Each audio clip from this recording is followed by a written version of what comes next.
Well, good morning, everybody. I'm Jan Erickson from Stepping Aside, and welcome to As Above, So Below, a Rune and Tarot Divination for Monday, the 22nd day, a master number of November 2021.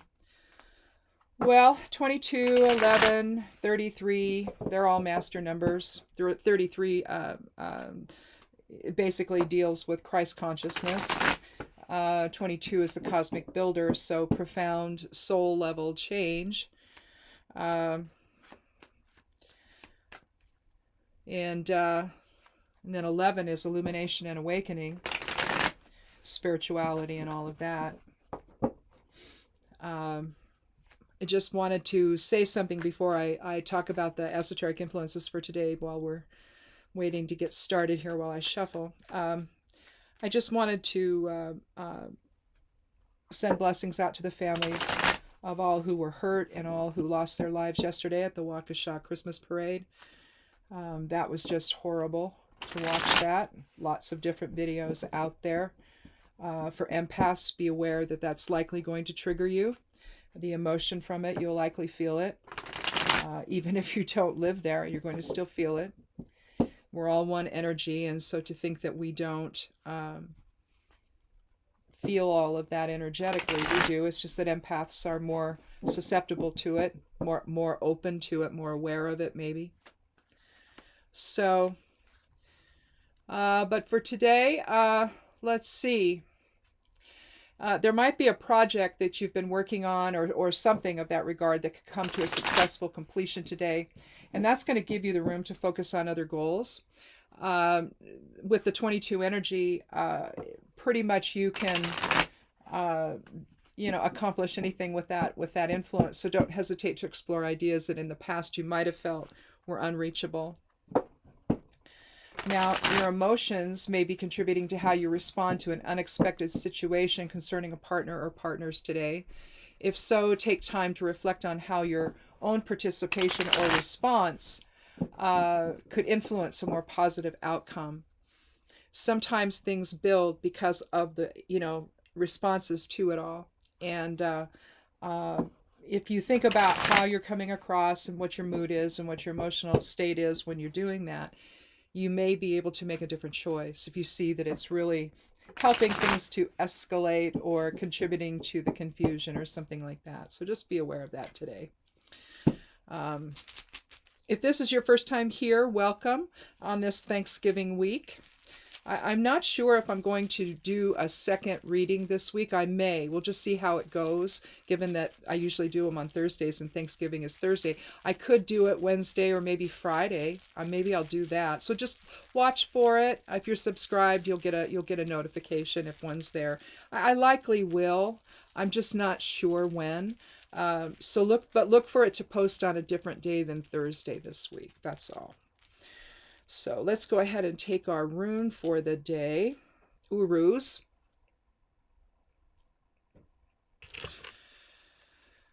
Uruz is, let's see, the second rune of the Elder Futhark, after the second one after Fehu.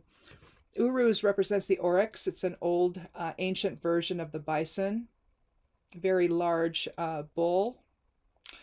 It could be either, I suppose. I don't think it necessarily meant a male cow of some kind, but they were very, very big, and it basically represents strength. But it also, especially on this 22 day, represents manifestation. But the type of manifestation it represents is the thought form behind something. It's not in the doing of it. It's not that level of manifestation. I'm gesturing with my hands on my table here, and it's making the screen move. So no, there's not an earthquake. So I'll stop. But it's the thought process behind it. And so in the case of the runes are a language of spirit. And so in the As Above, So Below new title of this, I used to call this Somewhat Daily Tarot and Rune, which was just, I don't know how I came up with that. But I guess because I wasn't sure. I started this during the summer months and I wasn't sure what days I could do it, depending on the garden and all of that stuff. So anyway, that I think that's what was the impetus behind that. But when you're dealing with as above, so below, you're talking about spirit versus form. The Elder Futhark runes that I start out with are a language of spirit. So there's your as above, the as above part of as above, so below. And then geomancy runes, or geomancy of any kind, whether it's pendulum or ley lines or what have you. In my case, I use 4 elemental runes with a single dot on one side and 2 dots on the other. And I throw them down and put them in the order of fire, air, water, and earth. And today, as we have 3 times this week on the esoteric influences, we have Karser. Now, Karser can, I'm gonna find it here. Here it is, and that's what today's geomancy rune is. This is self-imprisonment. Kind of looks like a little bird cage, doesn't it? And so, essentially, what this is getting stuck in perceptions. It can also mean externally oppression by others. It can also mean that, but it's how we keep ourselves stuck in something that is not serving us. And so it's just a self-imposed level of of keeping you stuck or keeping you oppressed, self-oppression in a way. And so I think that when we're looking at urus in conjunction with it, are we going to allow spirit to be the impetus behind what we manifest or create today in this 22 cosmic builder master number energy? Or are we going to be stuck in the bonds of the ego's perception, where it's all self-oriented and you can't understand the needs of other people, you can't understand the bigger message behind what's happening. It's all self-imposed focus or ego-imposed focus. So I think that realistically, I think this is still too hot to drink. Maybe not. Yeah, it's still too hot to drink. But basically, we're talking manifestation energy. Is it coming from spirit or is it coming from the ego today? So with that, let's go ahead and take a look at the cards. We're going to take 3. And if we need more to get a little more information, we'll take them. Otherwise, we'll stop with that. And we'll interpret this and then let you go on with your day, where you can go out there and manifest something wonderful for yourself or for others. It's kind of hard to talk about that after yesterday's events in Waukesha.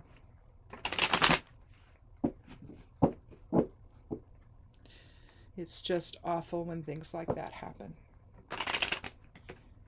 And so we'll see what happens with the investigation as the days go on. But I guess they have someone possibly in custody, so we'll see where that goes. If that's indeed the person, or if it's somebody else, or a group of someone else's, we'll just have to wait and see for more information. Right now, I think the focus is on the people involved, because there were children involved as well, so. Well, today, for the cards, in terms of manifestation, we begin with the 4 of Wands. Here we have a marriage or a celebration. Looks like a couple has gotten married. You see the castle in the background. You see their friends. Here you see the arched bridge into new experiences. You see here the blending of 2 polarities. Masculine and feminine here, masculine, feminine there. Together, up here, if you could see it from above, you would see this is in an X pattern. The garlands are. And so basically what we see with the 4, in terms of manifestation with urus, is that we're manifesting a new foundation together with someone else. This doesn't necessarily have to be a marriage per se. It could be the beginning of a new business partnership. Anything that is a coming together or a blending of separate energies, if you will. Of course, there's only the illusion of separateness, but still, the blending of those energies for some new purpose, basically. So here we're manifesting a life together with someone, perhaps.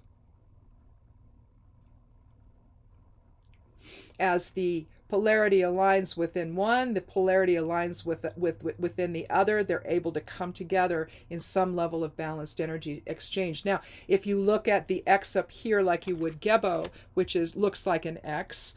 Let's see, I don't have one out here for next week, so I'd have to find it. But it's one of the runes of the Elder Futhark, where it's just drawn in an X fashion. I believe that it's the 7th one. So there you're looking at a number that's of balance anyway, letting things come to rest and then coming together to make a decision. Well, in a sense, this is the same kind of energy, isn't it? You've got the line of demarcation right here. You can see that double line right there.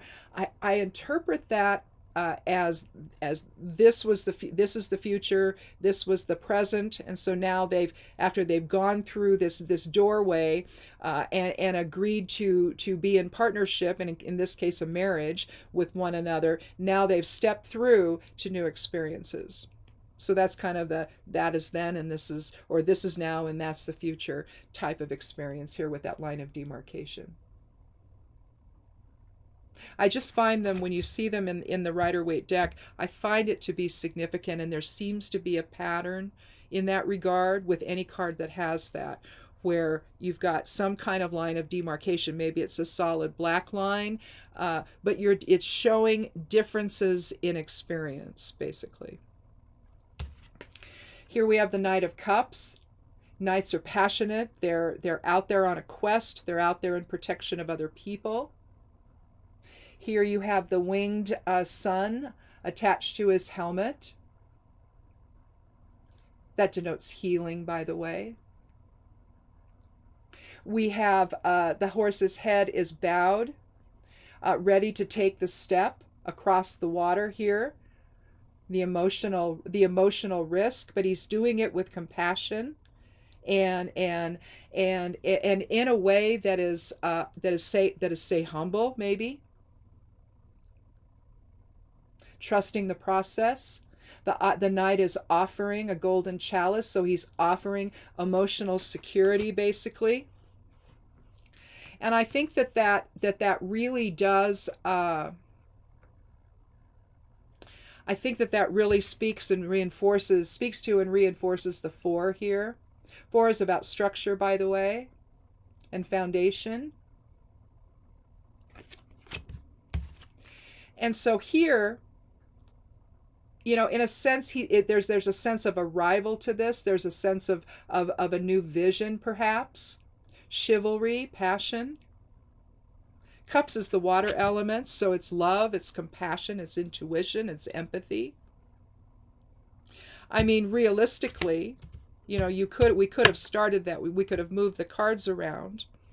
And in fact, I'm wondering if maybe we ought to have done that to begin with, and begun with the 5 of Wands here. Wands is the fire element, so it's going to be creativity. It's another type of passion, fiery passion. Here, though, we see creative conflict. Nobody's hitting anybody with their staffs, but at the same time, nobody's really listening to one another either. I think that you've got the creative expression of ideas here that really aren't finding any kind of resolution. And so that's why I say maybe I should have just moved the cards around it right away. But as we talk about this, sometimes it sort of becomes clear that realistically we should have started with the 5, moved to the Knight, and then ended with the 4.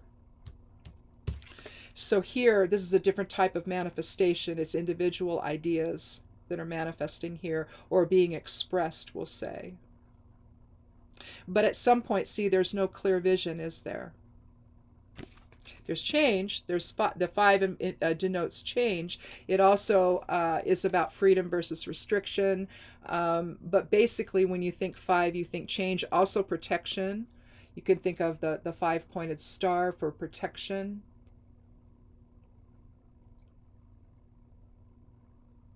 But nothing is really forming or coming into some kind of cohesive type of vision. I think that comes into play with the Knight.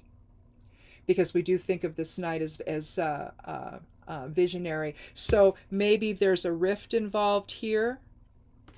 If so, then maybe he's managed to bring it all together into something that heals the differences here and brings everything into one concerted vision.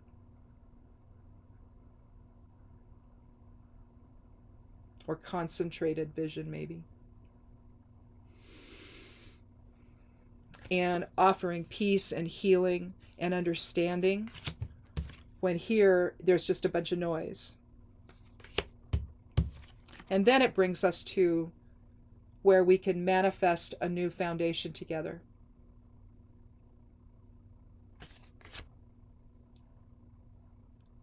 In all likelihood, Carcer is probably going to align better with the 5 than anything else.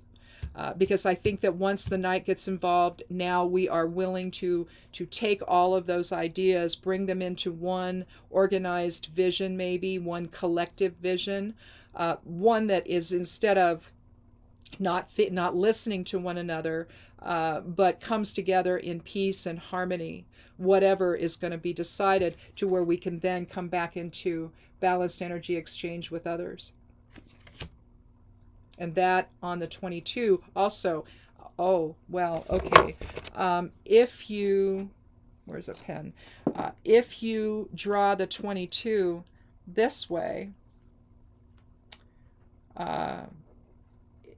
you can see it. If you separate the 2s, there's 22, but here are the poles of the 4 of wands.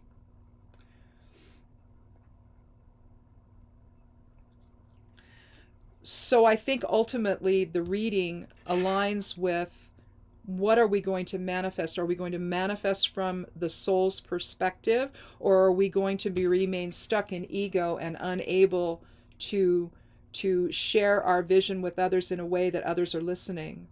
I think that there's a lot of that going on collectively right now, and maybe even in your own personal lives, where it just seems like there's not a lot of cohesiveness right now.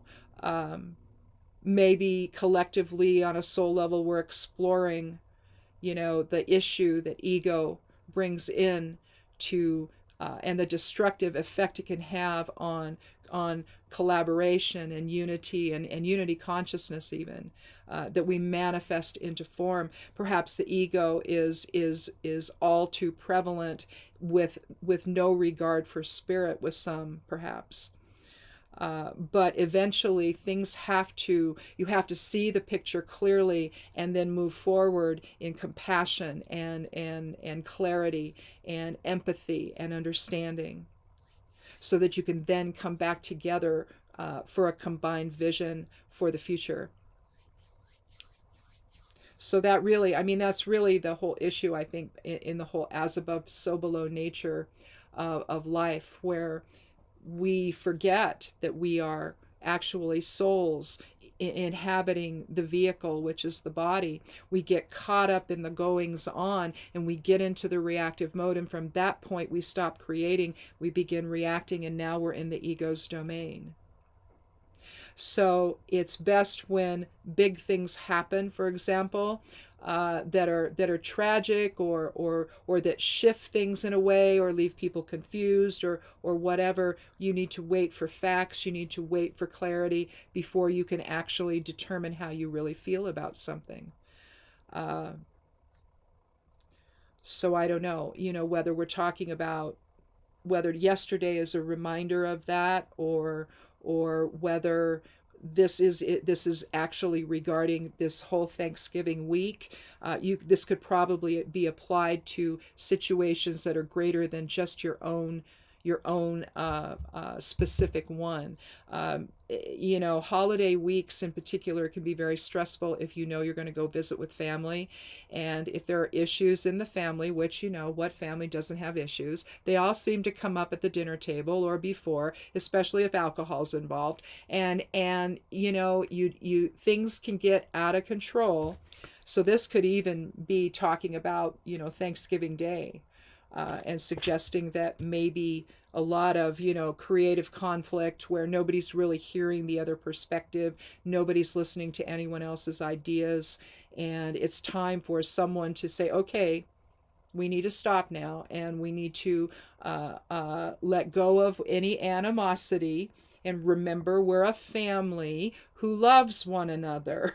So I don't know, perhaps this is talking about that, where you can then come into some kind of celebratory experience with one another, instead of, being at each other's throats and bringing up the past and trying to resolve things at a time that it's really just not the time for. So anyway, that could be what this is. So maybe if I can do another one, maybe I'll do this on Friday so we can see what happened, right? See if we can bring everything together. Maybe that's the day I'll do it. In fact, I will. I'll just commit to that. I'll commit to, instead of Thursday, I'll do this on Friday and see how this turned out, because I just think that do we view the Thanksgiving family event, assuming you're going to do that? We aren't. We're going to stay home, and not get together with family this year because of COVID increasing. So we've been vaccinated, but we can't. I think the first possible day we can get the boosters on the 2nd of December. So we're not going to do anything until we have that. And so plus with COVID on the rise again, as things start to settle in and everybody's staying in the house and all of that, we're seeing it rise in areas around the country. So I don't know, we're just going to stay home. We got our turkey and we're going to do that. So but again, this can be a time where we get caught up too much in the ego side of things, and we forget to just celebrate the love we have for one another. So anyhow, if you are going to do that, just remember to set aside grievances and just focus on the food and the laughter and catching up with what everybody's been doing and all of that, and keep the drama, outside. Don't let it in the door. So anyway, have a wonderful Thanksgiving. Try not to stress too much this week. Check out the esoteric influences. Again, that might help. They're over there on the blog over at Stepping Aside at imsteppingaside.com. All the links are below the video to where I am, so you can get that. If you forget that, you can just check it out there. It's there. And go look at that, and open that post up and read that, and see if it can just give you a little insight over the next week here. And because again, holidays are stressful, and we finished our shopping this morning. That's why I'm a little late starting this. And so here, have a wonderful week, have a wonderful Thanksgiving, and we'll get together on Friday and see how it went. So with that, happy holidays, and be good to yourself, be good to one another, and blessed be.